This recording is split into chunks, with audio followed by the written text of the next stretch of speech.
बिस्मिल्लाहिर्रहमानिर्रहीम। अस्सलामु अलैकुम वरहमतुल्लाहि वबरकातुहू।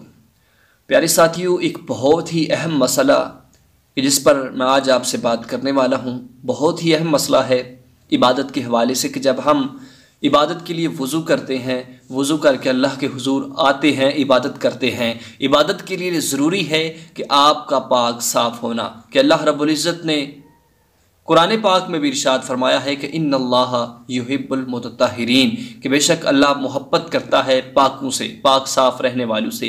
कि जब आप पाक साफ़ हैं, साफ़ सुथरे हैं, तो आपकी इबादत अल्लाह रब्बुल इज़्ज़त की बारगाह में कबूल होगी। तो प्यारे दोस्तों, अगर आपकी हवा खारिज हो गई तो उसके बाद आपको वज़ू तो ज़रूरी करना पड़ेगा, वज़ू ज़रूरी करना पड़ेगा। अगर आप वज़ू कर रहे हैं, क्या आपको इस्तंजा करने की ज़रूरत है? इसी पे बात आपसे करूँगा।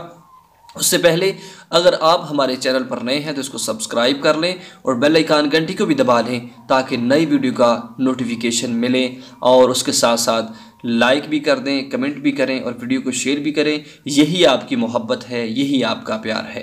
तो प्यारे दोस्तों, अगर आपकी हवा खारिज हो गई उसके बाद आपको क्या वज़ू की ज़रूरत है? प्यारे दोस्तों, बेहतर है, मुस्तहब अमल ये है कि आप इस्तंजा कर लें। मुस्तहब अमल क्या है? कि आप इस्तंजा कर लें। यानी कि जब आपकी हवा खारिज हुई तो यहाँ पर एक मसला और आता है कि अगर आपकी हवा तार हुई, एक खुश्क हवा होती है जिसकी स्मेल नहीं होती, एक तर हवा होती है जिसकी बहुत ही ज़्यादा स्मेल होती है। प्यारे साथियों, इसके लिए ज़रूरी है, बेहतर और मुस्तहब अमल ये है कि आप इस्तंजा कर लें। इस्तंजा कर लेने के बाद आप वज़ू करें, यही आपका मुकम्मल तरीका होगा। प्यारे साथियों, बाज़ दफ़ा ऐसा होता है कि बाज़ हज़रात इस्तंजा नहीं करते, फिर भी नमाज हो जाएगी, लेकिन ये मुस्तहब अमल है कि जिस इबादत के अंदर इंसान को खलल आए, जिस इबादत के अंदर यानी कि आप वज़ू कर रहे हैं, आपने इस्तंजा नहीं किया, आपके जहन में बार बार यही घूम रहा है कि मैंने इस्तंजा करना था लेकिन मैंने वज़ू कर लिया,